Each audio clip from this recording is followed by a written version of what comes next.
It's strange how you can think you're ready for something, only to be slapped with the reality of it when you're in the thick of it. When I first entered the hair industry, I thought it would be glamorous and artistic, a world where I could express myself through color, cuts, and styling. But what I didn't realize was how unforgiving it would be. The industry moves fast, expectations are sky high, and it can turn cold and ruthless in the blink of an eye. Over the years, I've learned that every day is a mix of triumphs, exhaustion, and moments that make you question whether you've made the right choice in this line of work.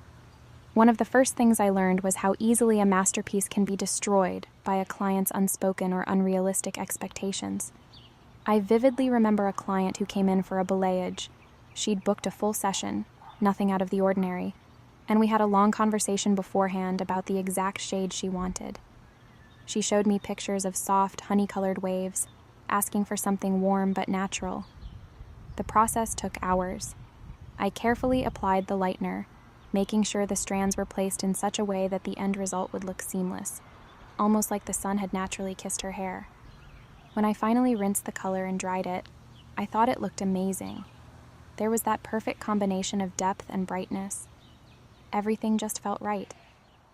But when she looked in the mirror, her face dropped. "It's too brassy," she said. I tried to explain that it was a warm balayage, just as she had asked for, but it didn't matter. The client had already made up her mind. I ended up going back in, reapplying toner, and spent an additional hour trying to neutralize the tones, all while trying to hide my frustration. When I finished, she was still not happy with it. She didn't want to pay full price, and I had to cut my losses. The whole experience felt deflating, like my hours of hard work had been reduced to nothing because she couldn't see the effort I'd put in. It wasn't just about coloring hair anymore. It was about pleasing someone who may never be satisfied, no matter how perfect you think the work is. That feeling of being disregarded for something you've worked so hard on hit me again in a completely different way when I had a client show up late for an appointment. It wasn't the first time, but this one was different.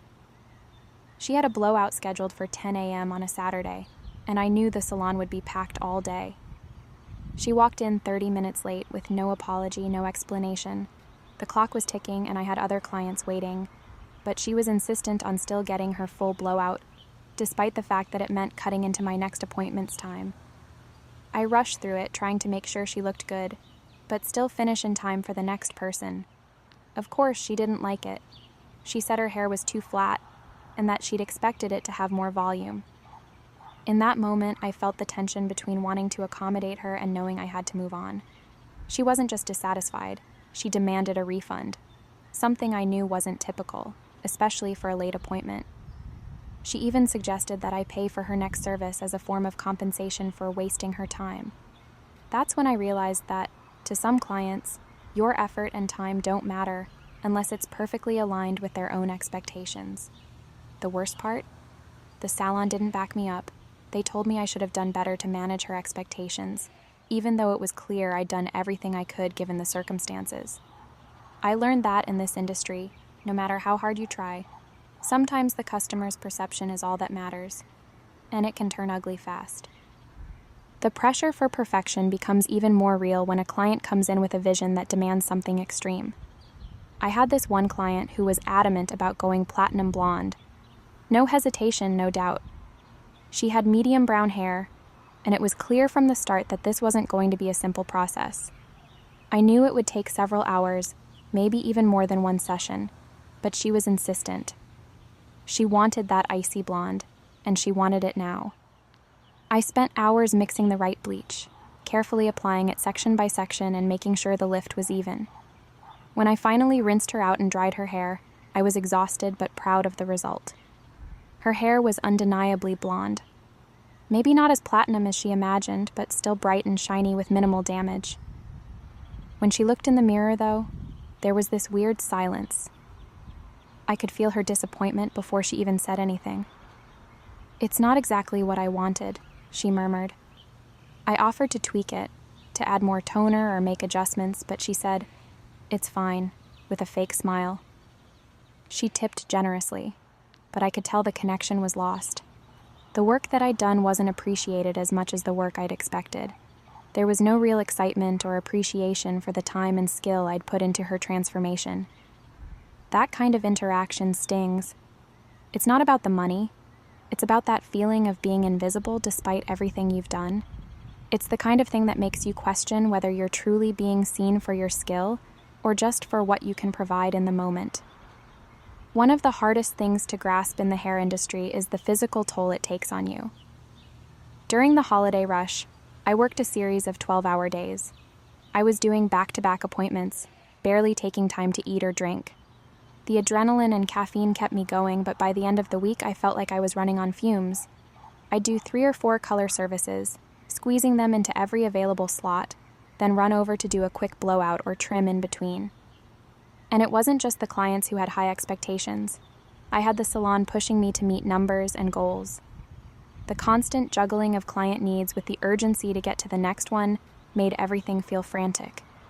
I didn't even have time to catch my breath. I remember finishing one appointment, rushing to the next, and realizing I hadn't even eaten lunch. I had to squeeze in a granola bar between clients while running around, and the pressure to keep up with it all made me feel like I was losing my grip. At the end of the week, my hands hurt from overuse, my back ached, and I was mentally drained, but I still had to show up the next day with a smile on my face, ready to do it all over again. In this industry, there's always someone else coming in, always another appointment to fill, and it never stops. Then, there's the weight of online reviews. You can do everything right, bend over backward for a client, and still have one bad review destroy your sense of security. I had one experience where I worked with a client on a color correction.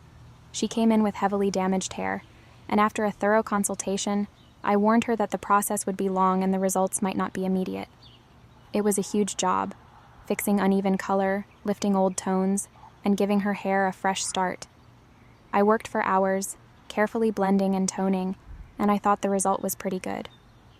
When she left, she seemed satisfied. But 2 days later, I got an email from the salon. She'd left a scathing review online. She accused me of being unprofessional, said I'd overpromised, and complained that I'd ruined her hair. The review didn't just hit me, it hit my confidence. Even though I knew I'd done my best, I spent days obsessing over what went wrong and how I could have done better. It wasn't just the words that hurt. It was the fact that a client could so easily tear down everything I'd worked for, and there was no real recourse for me to defend myself. The feeling of being vulnerable to someone's opinion, especially when they don't know the full story, is something no one really prepares you for in this industry. No matter how many good reviews you get, that one bad one can linger in your mind for weeks. Finally, there was the day I learned how quickly things can go wrong, even when you try your hardest. I had a client come in for a haircut. She'd asked for something bold and edgy, an asymmetrical bob with a lot of layers. I spent time figuring out the best way to cut her hair so it would fall exactly the way she wanted. I worked meticulously, measuring and checking every angle. When I was done, I thought it looked incredible. She didn't see it the same way. She sat there, staring at herself in the mirror, and then muttered, "It's not exactly what I wanted." I tried to get more clarity, but she couldn't explain what was wrong.